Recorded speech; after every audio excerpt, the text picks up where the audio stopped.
News नशा, आदत हर खबर की। दोस्तों नमस्कार, मैं हूं विनीता यादव।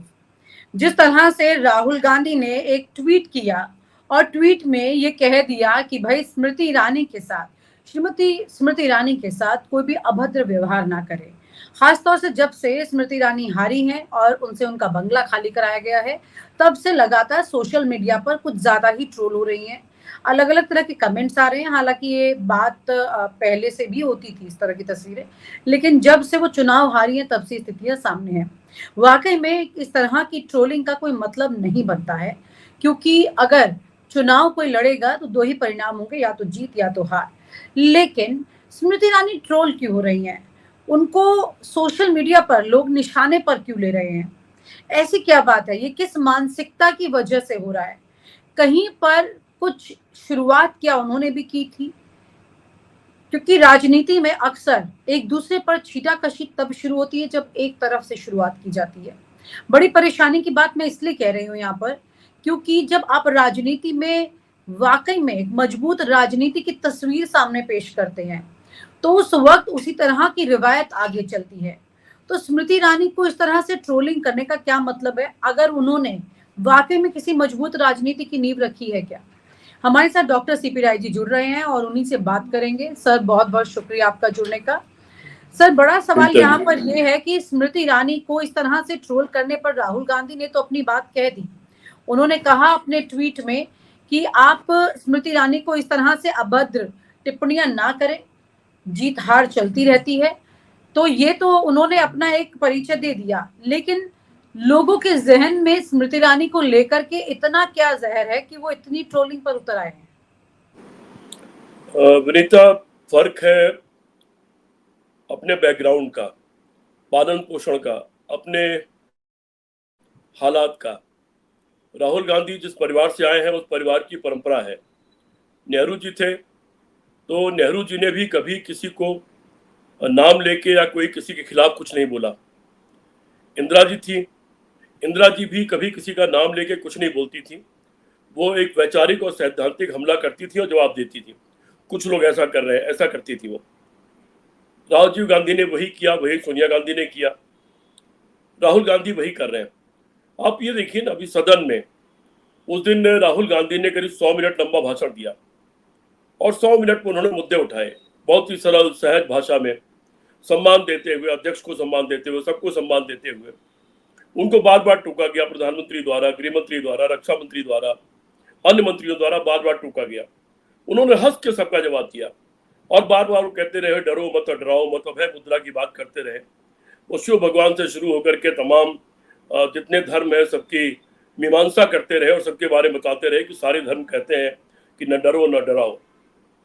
दूसरी तरफ नरेंद्र मोदी ने जो भाषण दिया, शायद वो भारत के इतिहास का किसी प्रधानमंत्री का निकृष्टतम भाषण है। तो ये इन लोगों का पालन पोषण, वैचारिक धरातल, इनका बैकग्राउंड, इनकी पार्टी का सोच, इनकी पार्टी का तौर तरीका।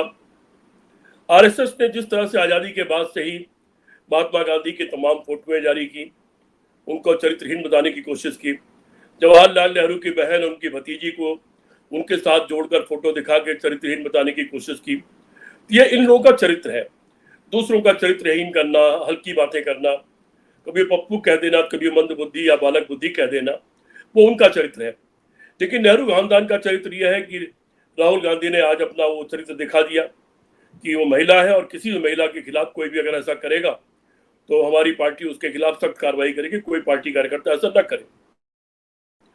पर करना भी नहीं चाहिए। वैसे तो खुद श्रीमती स्मृति ईरानी ने कोई बख्शा नहीं, उन्होंने सोनिया गांधी को नहीं बख्शा। सोनिया गांधी का नाम लेकर के कितने भद्दे तरीके से उन्होंने कमेंट किए, यहाँ तक कि संसद की सीढ़ियों पर भी उनसे बदतमीजी की। राहुल गांधी का नाम लेकर के उन्होंने यहाँ तक भी आरोप लगा दिया कि राहुल गांधी ने संसद की सीढ़ियों की बात आपने जिक्र किया है, तो मैं चाह रही हूँ कि लोगों को एक बार आप याद भी दिला दें। क्या चिंता जी? आपने कहा कि संसद की सीढ़ियों पर उन्होंने सोनिया गांधी के साथ बदतमीजी की। हाँ, उन्होंने वहां पर बहुत ही बदतमीजीपूर्ण व्यवहार किया था, बहुत ही अभद्र तरीके से उनको पुकारने की कोशिश की थी और सोनिया जी उनको नकार के चली गई गाड़ी में बैठ के। तो ये लोग ऐसा करते रहते हैं कि इनका बैकग्राउंड है, इनका चरित्र है, इनके पार्टी का चरित्र है, लेकिन कांग्रेस पार्टी का ये तौर तरीका नहीं रहा है। और खासतौर पर नेहरू परिवार का बिल्कुल तौर तरीका नहीं रहा है। वो एक सभ्य परिवार है, वो किसी के लिए कुछ करता भी है तो किसी को कुछ बताता नहीं है। अगर निर्भया के भाई को उसने पायलट बना दिया तो उन्होंने किसी को बताया नहीं। वो उस भाई ने ही बाद में बताया कि मैं तो एहसान मंद हूं कि राहुल गांधी ने इन परिस्थितियों में हमारा सहारा दिया, हमको पायलट बना दिया। और यानी कितनों को पढ़ा रहे होंगे, लिखा रहे होंगे, क्या क्या कर रहे होंगे, वो लोग किसी को बताते नहीं है। राजीव गांधी ने अगर अटल बिहारी वाजपेयी की जान बचाई, विदेश भेजा, मैं तुम्हें जो भेजा था तो उन्होंने बताया नहीं। ये जब उनकी डेथ हो गई तो अटल बिहारी वाजपेयी ने श्रद्धांजलि व्यक्त करते हुए उन्होंने अपने जिक्र में कहा कि राजीव गांधी ने कैसे उनकी जान बचाई और कैसे उनका हालचाल पूछते थे, या सोनिया जी को भेजते थे हालचाल पूछने के लिए, और वो जिंदा नहीं होते अगर राजीव गांधी ने वो नहीं किया होता तो ये इस परिवार की विशेषता है। ये परिवार अपने बड़प्पन के लिए जाना जाता है। ये अलग बात है कि उनके बड़प्पन को मुकाबला न कर पाने की स्थिति में लोग उनके ऊपर गंदगी फेंकने की कोशिश करते हैं, वो गंदगी पलट करके उनकी तरफ चली जाती है। आज राहुल गांधी ने जो कुछ कहा, जो ट्वीट किया, वो उनका बड़प्पन है, उनके परिवार का बैकग्राउंड है, उनकी अपनी शिक्षा है, उनके पारिवारिक वातावरण से मिली उनको शिक्षा है। ठीक है सर, और ये तो उन्होंने ट्वीट किया। हाँ सर, ये तो राहुल गांधी ने ट्वीट किया, राहुल गांधी की बात हो गई। जी सर, ये राहुल गांधी की बात हो गई। सवाल ये है सर कि स्मृति ईरानी को इतना ट्रोल क्यों कर रहे हैं लोग कि राहुल गांधी को कूदना पड़ा, ये बोलना पड़ा कि मत करिए आप? नहीं करना चाहिए, जो कर रहे हैं गलत कर रहे हैं, बिल्कुल नहीं करना चाहिए। स्मृति ईरानी ने भले चाहे जितना ट्रोल किया हो, गंदगी फैलाई हो, कितनी भद्दी भद्दी बातें कही और कितने भी अपशब्द कहे हो। आपको लगता है सर, आपने राजनीति का इतना लंबा अनुभव देखा है, समाजवादी पार्टी के तो फाउंडर में आप रहे हैं, सवाल ये है कि राजनीति में जब कोई एक साफ सुथरे तरीके से बिसात बिछाता है और उस पर चलता है तो वही रिवायत चलती है क्या, या फिर क्योंकि स्मृति ईरानी की अगर बात कर रहे हैं तो सुषमा स्वराज भी उनसे पहले एक बहुत कद्दावर नेता रही हैं, महिला नेता रही हैं बीजेपी में, लेकिन कभी भी सुषमा स्वराज को लेकर, अब वो नहीं है दुनिया में, लेकिन जब वो बहुत तीखे हमले भी किया करती थी कांग्रेस पर, सोनिया गांधी पर, तब भी किसी ने भी उनकी इस तरह आलोचना कभी नहीं की है। तो स्मृति ईरानी इस रडार में क्यों आ रही है बार बार? इसलिए कि सुषमा स्वराज जी हमेशा भाषा का ध्यान रखती थी, भाषा की मर्यादा का ध्यान रखती थी। वो हमला सदन के भीतर करती थी लेकिन सदन के बाहर बहुत अच्छी तरह मिलती थी, मान सम्मान रखती थी, सुख दुख में साथ देती थी। सुषमा स्वराज जी एक नेता थी, वो समाजवादी बैकग्राउंड की आई हुई थी, बेसिकली वो सोशलिस्ट थी और सोशलिस्ट बैकग्राउंड से आई हुई लीडर थी वो, और वो उन सारी मर्यादाओं का वो ध्यान रखती थी, इसीलिए उनको कोई ट्रोल नहीं करता था। सुषमा स्वराज ने तो वहां तक कह दिया था कि अगर सोनिया गांधी प्रधानमंत्री बनी तो बाल छिलवा लूंगी, या पता नहीं क्या क्या उन्होंने कहा था, लेकिन उनको किसी ने फिर भी ट्रोल नहीं किया। मैं सर मुंडवा के चने खा के और जमीन पर सोएंगे, उमा भारती और सुषमा स्वराज वो भाजपा में जाने के बाद मनमोहन सिंह प्रधानमंत्री बने, भाजपा के में जाने के बाद भाजपा के असर में उनका वो अतिवाद जरूर था, लेकिन बाद में सुषमा स्वराज निश्चित रूप से पछताई होंगी। मुझे याद है कि मनमोहन सिंह की सरकार का विदाई भाषण था और सुषमा स्वराज भी नेता विरोधी दल के रूप में भाषण दे रही थी उस समय, और मुझे उनका भाषण याद है। उस भाषण में उन्होंने मनमोहन सिंह की तारीफ की, उस भाषण में उन्होंने लोकसभा अध्यक्ष मीरा कुमार की तारीफ की कि कैसे वो क्या करती हैं, उस भाषण में उन्होंने सोनिया गांधी की तारीफ की कि उनकी कितनी गंभीरता और कैसे वो चीज़ों को संभाल लेती हैं, सब चीज़ों को ठीक रखती हैं। उन्होंने अडवाणी जी की भी तारीफ की उन्होंने अपनी पार्टी के, तो उन्होंने उसकी तारीफ भी की।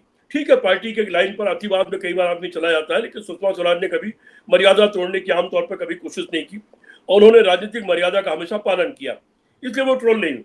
लेकिन जहां तक स्मृति ईरानी का सवाल है, ये हमेशा मर्यादा तोड़ती ही रही है, व्यक्तिगत जीवन में भी तोड़ती रही और सार्वजनिक जीवन में भी तोड़ती रही है।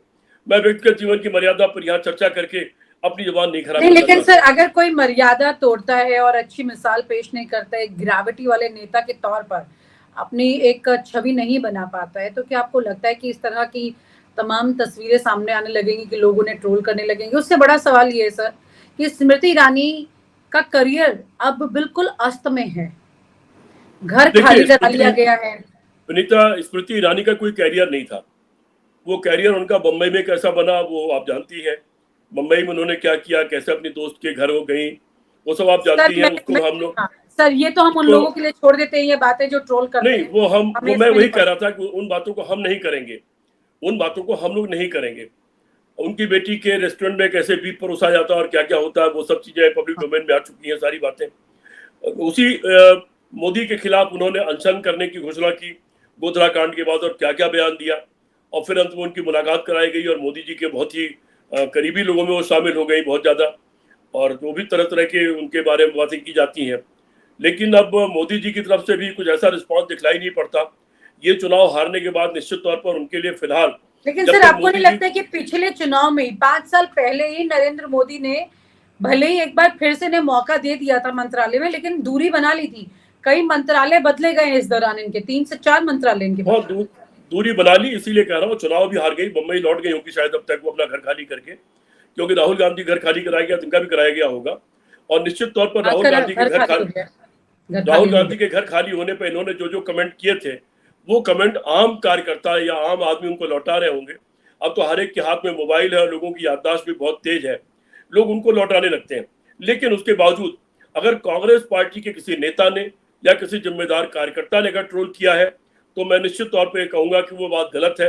कम से कम उसको कांग्रेस की मर्यादा का पालन करना चाहिए। आम जनता ट्रोल करे, करती रहे, वो उसका अधिकार है, उसको अपनी बात कहने का अधिकार है। लेकिन किसी जिम्मेदार नेता और जिम्मेदार पदाधिकारी को कम से कम इस ट्रोल के चक्कर नहीं पड़ना चाहिए। ये आरएसएस और बीजेपी के लोगों के लिए छोड़ दिया जाए काम, ये उन्हीं को शोभा देता है सब काम। और आप हमसे जुड़े रहने के लिए सब्सक्राइब करें YouTube पर, फॉलो करें Twitter पर और लाइक करें Facebook पर। और ज्यादा जानकारी के लिए आपको टाइप करना होगा सिर्फ न्यूज़ नशा।